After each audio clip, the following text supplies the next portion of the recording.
Assalamualaikum warahmatullahi wabarakatuh. Perkenalkan, nama saya Putri Nur Azizah dari kelas 11 MIPA 2 nomor absen 24.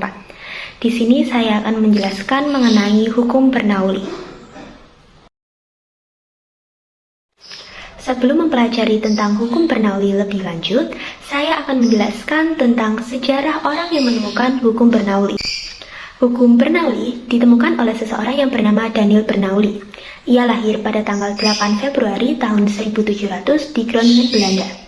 Ia meninggal pada tanggal 17 Maret 1782 di Basel, Swiss.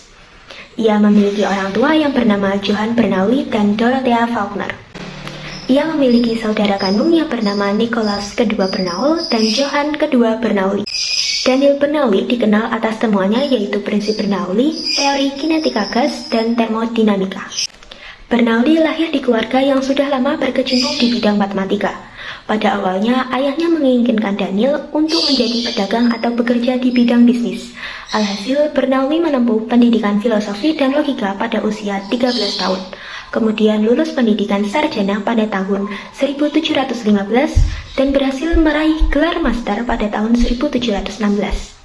Pada tahun 1718 hingga tahun 1720, Bernoulli harus kembali menempuh pendidikan dokter pada tingkat sarjana dan dokter di Heidelberg dan Strasbourg dan Basel.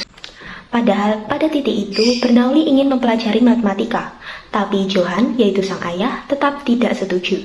Johann sepakat untuk sebatas mengajari Bernoulli tentang matematika dan fisika lanjutan secara pribadi. Pada tahun 1738, Bernoulli berhasil mempublikasikan hasil penelitiannya terkait dengan fluida mekanis dalam sebuah tulisan berjudul Hidrodinamika. Di dalam tulisannya tersebut, Bernoulli menjelaskan mengenai dasar teori kinetik gas dan hubungannya dengan hukum Boyle, serta bekerja sama dengan Euler untuk mengembangkan persamaan Euler-Bernoulli. Ia menerapkan gagasan konservasi energi ke dalam fluida yang bergerak berdasarkan gagasan awal yang pernah ia pelajari dari Johann dulu.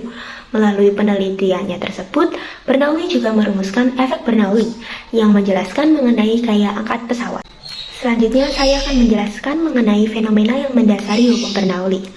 Fenomena yang mendasari konsep Bernoulli ditemukan adalah bahwa persamaan hukum Bernoulli erat kaitannya dengan tekanan, kecepatan, dan ketinggian dari dua titik poin dengan aliran fluida yang sama jenis.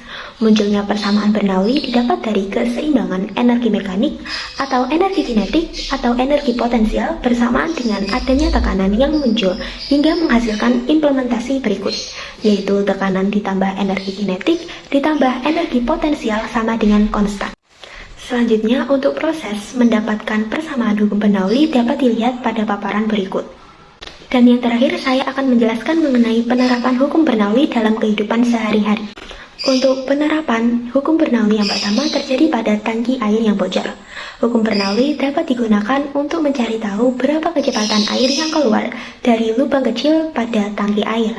Buka tutup tangki air yang terdapat di bagian atas jika tidak memiliki tutup dan ada bagian yang berlubang, artinya kedua bagian ini akan langsung bertemu dengan atmosfer di udara. Tekanan yang ada di bagian tersebut sama-sama berasal dari tekanan atmosfer. Setelahnya dapat dicari dengan rumus terkait berapa lama waktu menunggu air habis. Sehingga rumus Bernoulli-nya bisa diubah menjadi setengah rho V kuadrat untuk bagian atas ditambah rho GH untuk bagian atas juga sama dengan setengah rho V kuadrat untuk lubang di bawah ditambah rho GH untuk lubang di bagian bawah. Karena luas permukaan bagian atas tangki jauh lebih besar daripada luas permukaan lubang di bawah, artinya air yang berada di bagian atas tangki tidak banyak bergerak, maka kita bisa anggap kecepatannya sama dengan 0. Jadi rumusnya bisa disederhanakan menjadi rho GH untuk bagian atas sama dengan setengah rho V kuadrat untuk lubang di bagian bawah ditambah rho GH untuk lubang bagian bawah. Karena ruas kanan dan ruas kiri memiliki rho yang sama, maka rho-nya bisa dicoret. Sehingga rumusnya tinggal GH untuk bagian atas sama dengan setengah V kuadrat untuk lubang bagian bawah ditambah GH untuk lubang. Untuk penerapan hukum Bernoulli yang kedua terjadi ketika menekan selang air. Letakkan jempol hingga setengah lubang selangnya tertutupi. Sesuai dengan hukum Bernoulli, dengan membuat luas permukaannya mengecil, maka kecepatan air yang keluar dari selang akan lebih kencang. sehingga menyebabkan energi kinetiknya akan semakin besar. Makanya jadi lebih sakit kalau kena tangan.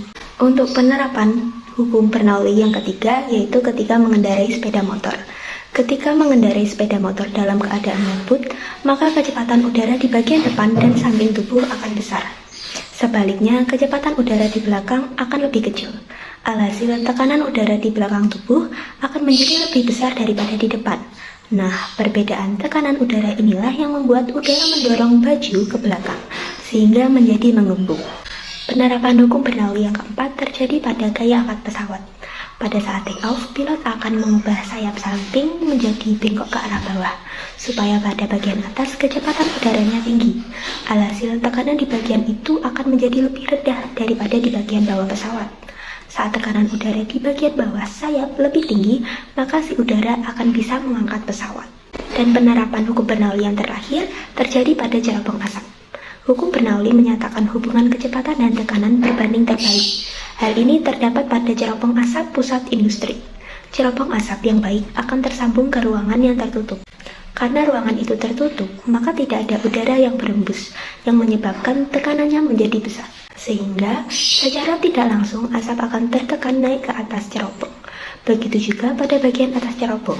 Karena bagian atas cerobong didesain terbuka, maka angin di luar bangunan akan meniup bagian atas cerobong, sehingga tekanan udara di sekitarnya menjadi kecil dan asap bisa terbuang keluar. Sekian penjelasan yang bisa saya sampaikan. Bila ada kekurangan mohon dimaafkan. Wassalamualaikum warahmatullahi wabarakatuh.